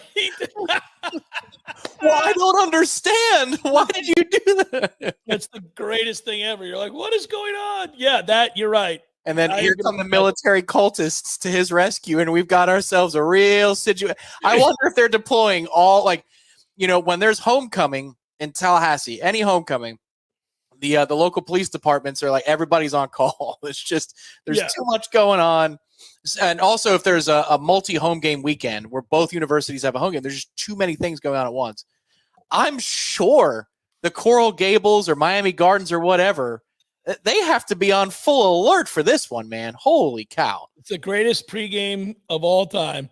Jeff Cameron Show, 93.3 Real Talk Radio, Warchant TV. You've been considering getting a new hot tub or upgrading your existing hot tub? Now's the absolute best time to do it. Hot Spring Spas has the jets on full blast, and the prices right now have never been hotter. You can find huge savings at Pinch a Penny Pools and Spas, and we mean huge. For a limited time, you can get up to $5,000 off in instant discounts and rebates, plus 60 months no interest financing for qualified buyers. You heard that right. $5,000 in discounts. And that's not all. When you buy a hot spring spa from Pinch a Penny Pools and Spas, you'll get a free consultation to determine the best placement in your yard for installation, a free accessory of your choice, and install can be completed in just a matter of days. It's the most aggressive rebate program that's ever been available to buyers from Hot Spring Spas. So stop by Pinch a Penny Pools and Spas on Greer Road today to check out their 12,000 square foot showroom with over 50 hot tubs on site. If you're ready to relax, Pinch a Penny Pools and Spas is ready to show you how. Someone who thought texting was a better idea than stopping for a traffic light slams into your rear bumper. Now your back is injured and you've got to be at work and rehab all without a car. I'm Jimmy Fasig at Fasig Brooks. We hear stories like this every day. You shouldn't pay for someone else's mistake. Call us at 850-777-7777 and we'll make sure you come back stronger. There's no doubt that buying a home can feel overwhelming, especially if it's your first home. You're worried about location, school zones, square footage, inspections, insurance, loan approvals, interest rates, and of course the price. Buying a home could be the most significant investment you've ever made. But there's good news. You have our friends at Legendary Home Loans, and they're on your side and in your corner. They're going to go to bat for you. Shannon Young from Legendary Home Loans can help first-time home buyers get up to $25,000 for your down payment. For first responders, veterans, teachers, military, and healthcare workers, and that's not all, Shannon is an expert navigator of the home loan terrain, and you can trust that he's going to get you the most competitive interest rates and guide you through the process every step of the way. Plus, Shannon will also get your closing costs reduced. It's the Hometown Heroes program at Legendary Home Loans. Give them a call today, 844-FSU-LOAN. That's 844-FSU-LOAN. Or go to FSUHomeLoans.com and ask for Shannon Young. NMLS number 2270-146. Discover seasonal sensations full of passion and flavor at Café de Martín and El Bar, a one-of-a-kind culinary and cocktail concept created by classically trained chef Martín Araujo. This summer, escape to your own Peruvian paradise in the capital city and experience handcrafted, colorful, refreshing cocktails like the Chilcano de Maracuyá, made with authentic pisco, mixed with lime juice, passion fruit, a splash of ginger ale, and bitters. Or enjoy a classic pisco sour made from grapes produced in the nutrient-rich lands of Peru. At Café de Martín and El Bar, everything is handmade from fresh ingredients con amor y pasión, with love and passion. From the moment you open the doors, you're immersed in the culture and transported to Tallahassee's only upscale Peruvian culinary experience, full of surprises with every dish and every drink. It's Café de Martín and El Bar on Capitol Circle Northeast in the Esposito Shopping Center. Open Monday through Saturday for lunch, happy hour, and dinner. Online at cafedemartin.com. We all want more energy, more strength, more results. Well, welcome to Orange Theory Fitness as you take a step towards feeling more alive today. Backed by science, Orange Theory's heart rate monitored workout is scientifically designed to keep heart rates in a target zone, spiking metabolism and increasing energy. Orange Theory Fitness is a one-of-a-kind group personal training workout resulting in more energy, visible toning, and extra calorie burn for up to 36 hours. Experience a more vibrant life today with Orange Theory Fitness. To find out more, go to orangetheoryfitness.com.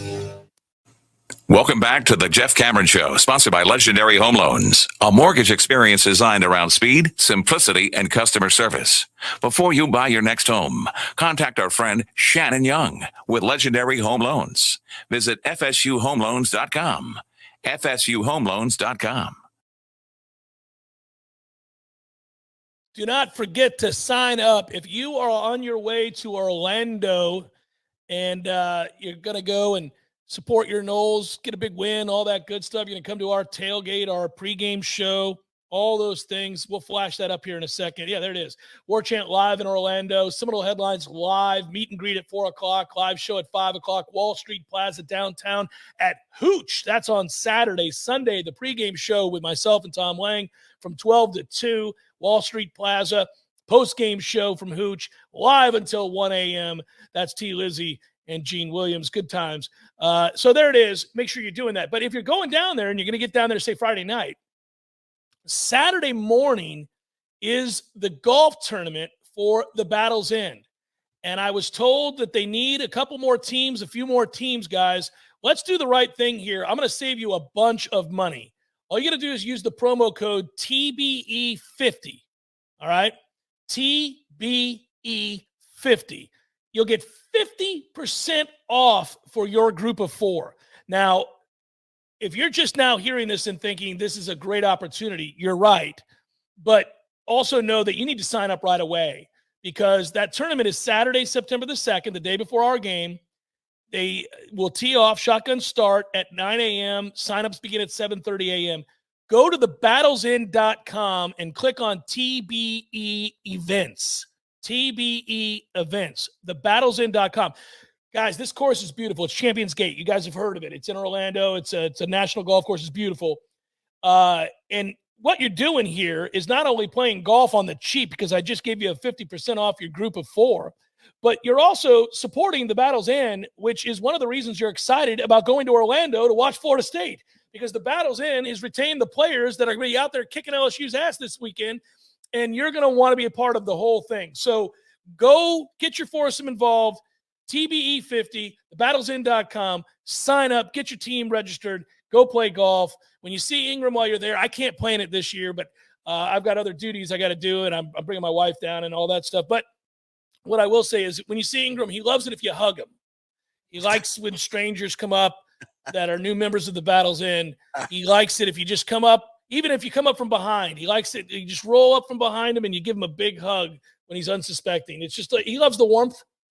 Loves the warmth. So you go for it. You go for it. Just give him a hug. I think what you have to do as you approach him for the hug, just to warn him, is say, "Friend," and then.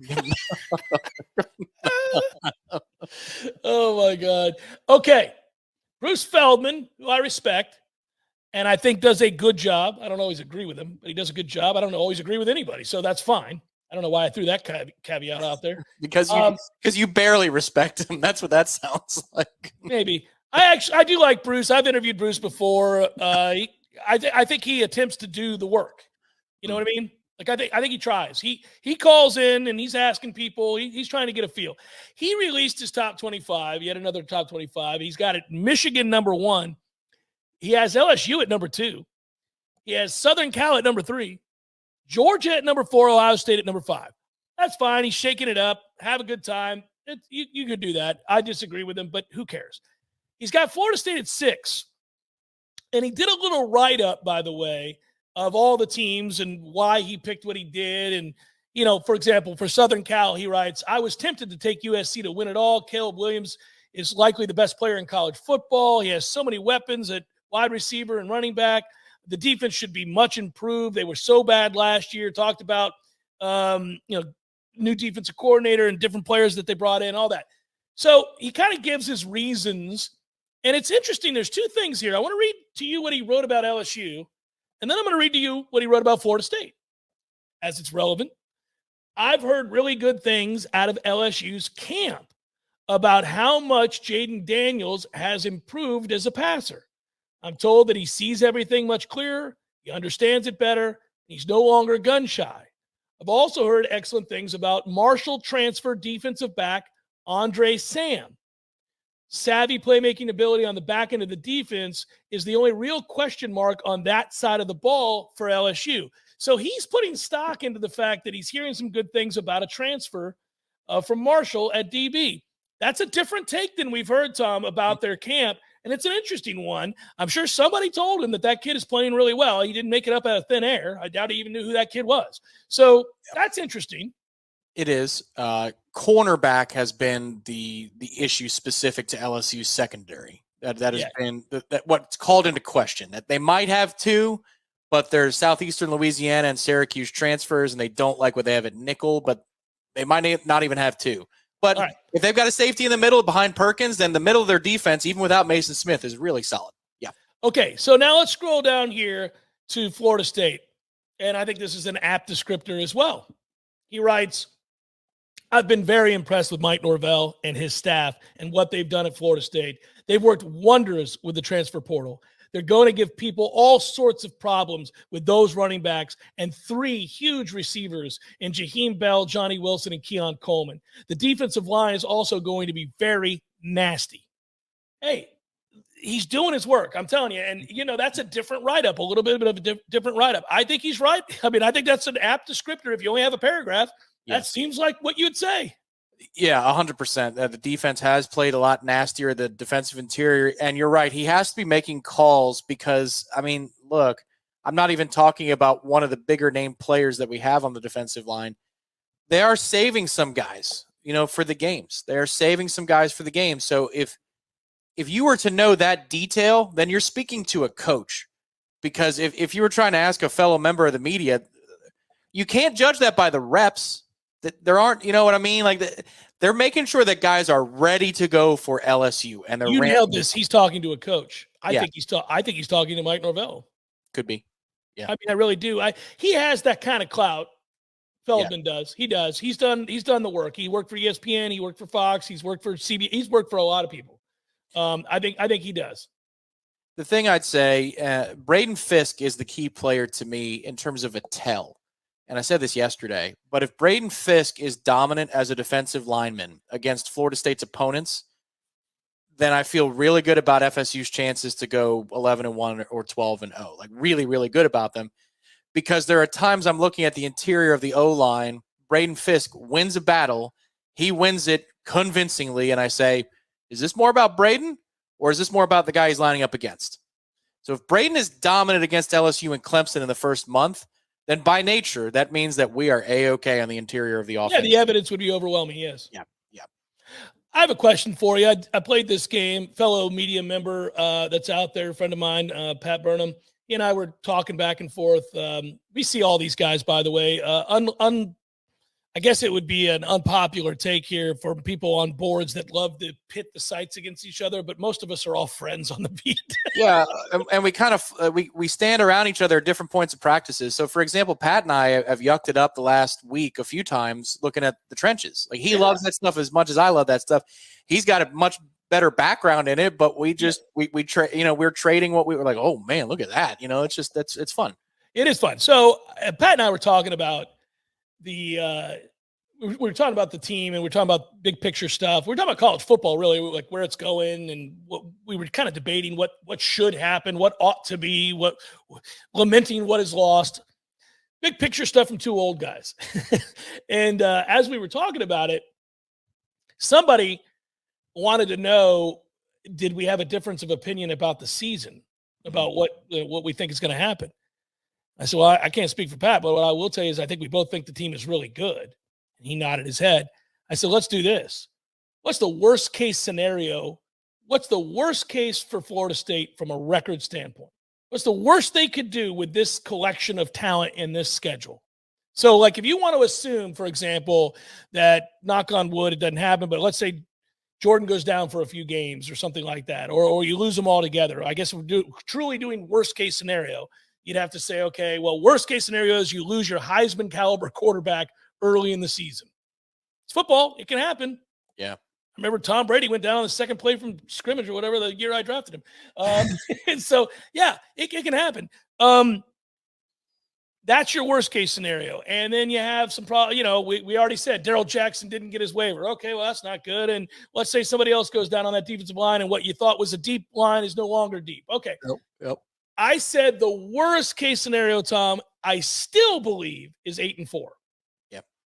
It's a number I had in my head as well. If Maurice goes down, if Jordan goes down, and Jared Verse is unavailable, and something else happens, like whatever, one of Keon or Johnny goes down, they're still good enough to go 8-4. Yeah, 8-4 with this schedule. Worst case scenario is 8-4. Mm-hmm. And then I said the very best case scenario is obvious. They go 12-0. Yeah. The best case scenario is obvious. There are teams, by the way, that if I told you the best case scenario for, I might say 7-5, 8-4. We've had some sad sap collections here now, and there have been moments walking off that practice field where I thought, best case scenario, they get bowl eligible. Like, nobody wants to say that, but that's sometimes the very best case scenario. That's where you win all the 50-50 games just to get to 6-6. That's when you're not good. All right. But that's not this team. This team, when they're really good and right, and they get all the bounces, best case scenario, they stay healthy. They're 12-0, folks. They are 12-0. Yeah. That's their potential. The best case scenario is actually so high and mighty that it's a little uncomfortable to say out loud. Correct. The best case scenario is you have a team that has a margin of victory on the level of 2013. It's within their grasp in the best case scenario. Ball bounces your way enough times, you win the turnover battle in each game, maybe a batted ball to a wide open receiver at the line of scrimmage on a 4th and 2, and the quarterback walks off the field for your opponent going, oh my God, that was it. That was our chance. Because this defense, I don't think they're going to stop getting turnovers once the season starts. I don't think that's a practice-only trend. I agree with you. Turnovers allow for blowouts, and you've got the tools here on offense to smoke fools, and they can be a top 5 team or an unranked team. You can smoke them just the same. But if you can add a couple of picks in the first half to that equation, games can be over against good opponents at halftime. But that's the best case scenario. That's not necessarily the reality of what's going to happen. There's a little thing. I play this F1 video game now. I've gotten into F1. And there's these little metrics for your car and these 4 categories of what you can do. And then there's this dashed line at the top that says your potential of what you can be. Florida State's dashed line in this chart is like, whoa, it's in that dominant, like all-time team territory. But that, again, is if everything goes right. But if it's in the middle, they're going to be a really, really good team. Sign up for the Battle's End if you like good teams. Go to thebattlesend.com. Help the Battle's End ensure that we're having similar conversations next year. Jeff Cameron Show, 93.3 Real Talk Radio, Warchant TV. Widden Glass has been taking care of business since 1945. When you call Widden Glass, you're dealing with experienced, reliable professionals who offer only the best. Like Widden's top-of-the-line bath enclosures that provide style and luxury at an affordable price. Eye-catching storefronts are a specialty at Wooden Glass. We'll help you design it and install it. Wooden Glass, the first name in glass replacement. Call 222-5781. So everybody knows, Eddie, that you are a spectacular cook. Of course they know that. If they go into Bumpa's, the food is always good. I mean, everything on the menu. Mm-hmm. Everything at Gordo's is delicious. I always, of course, get the bungalow chungla, as I call it. The pan con lechon, Jeff? Is that what is the pork?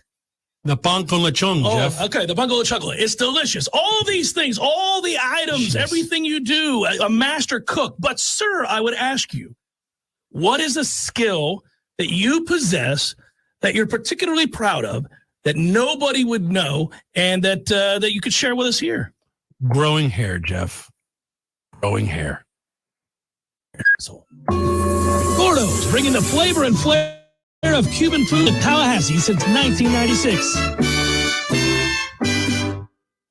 The Jeff Cameron Show, brought to you by Orange Theory Fitness. 2 Tallahassee locations, Midtown on Thomasville Road and Northside in the Village Common Shopping Center. Online at orangetheoryfitness.com.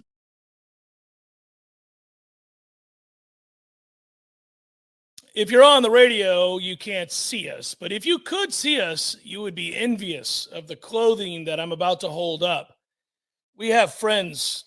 We have dear friends at Garnet and Gold who do the right thing in helping sponsor the Jeff Cameron Show and the pregame show and, of course, all the stuff we do at Warchant.com. And if you're a member of Warchant.com, that is to say you're a subscriber, you get huge rebates. Some days more than others, but you're always getting a huge rebate on all the cool Florida State gear. So stop being silly and subscribe to Warchant.com and benefit because of the discounts you're going to get on Garnet and Gold clothing. Now, you ready, Tom? You ready? Mm-hmm. For those that can see, check out this bad boy. Whoa. You haven't shown me that yet. How about that, huh? So to describe for folks at home, that is the old State of Florida logo on an old school, more reddish style Garnet hoodie right there, man. Isn't that gorgeous? Have you noticed this year too? Okay, so I've heard whispers that there's a rollout of some kind coming in September. I don't know what it is because I do. You do? I do.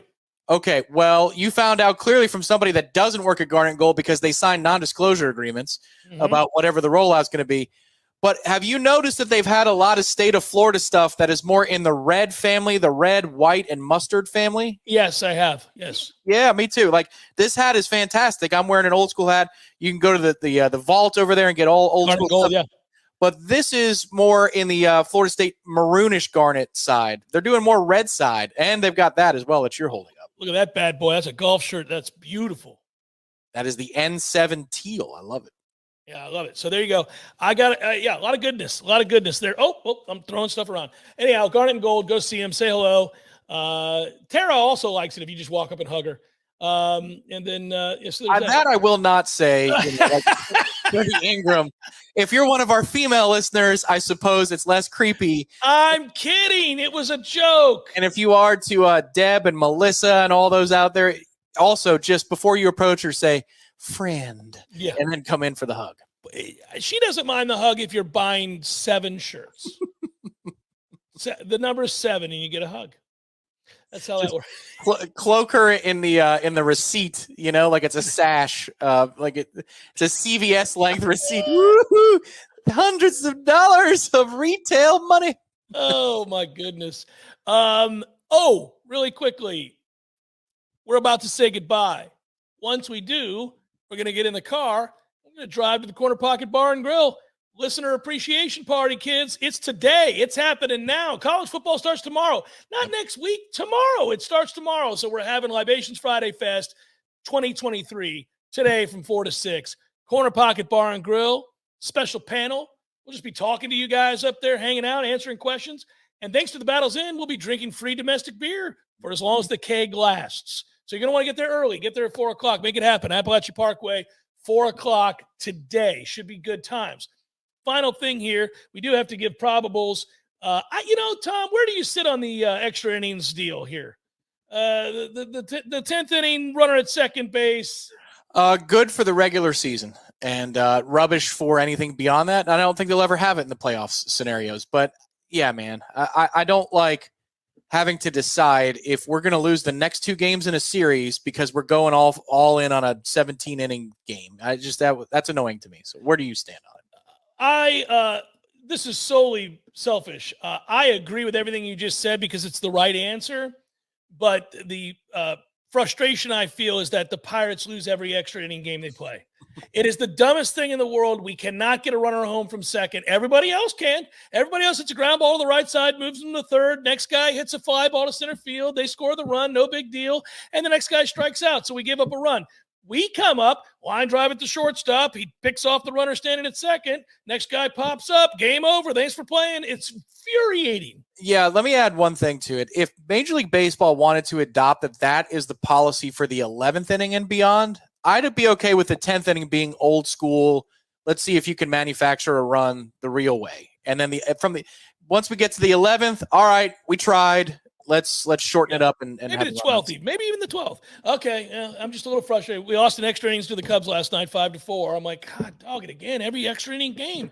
Don't forget, guys. Power Mill Sports sponsors Probables. We appreciate them doing that. Your son or daughter will benefit greatly from the skills they teach, getting the most out of their talents by being fundamentally sound.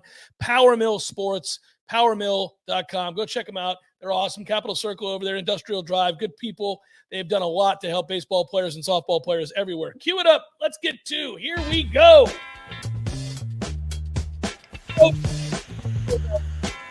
Matt Manning. We got Nationals, Marlins, Joan Adon. What's this guy named Joan? Braxton Garrett. Yankees, Rays, Garrett Cole, Zach Eflin. Rockies, Orioles, Kyle Freeland, Cole Irvin. Cubs, Pirates again. We got Kyle Hendricks and Tommy, Mitch Keller. Not just screwing Mitch. Thank you. Come on. Cardinals, Phillies, Miles Mikolas. Yes. Christopher Sanchez, Guardians, Blue Jays, Tanner Bibby, Chris Bassett. Lance Lynn goes for the Dodgers. He's 100. Red Sox, TBD. Angels, Mets, TBD. Stangata. Nothing. A's, White Sox, Zach Neal, Dylan Cease. We got Rangers, Twins, Dane Dunning, Sonny Gray, Padres, Brewers, Yu Darvish, Brandon Woodruff, Reds, D-backs, Hunter Green, Brandon Fat, Royals, Mariners, Brady Singer, Brian Miller, and Bryce Miller, I should say, Braves, Giants, Spencer Strider, Logan Webb. That is a look at those that shall reside on the bump.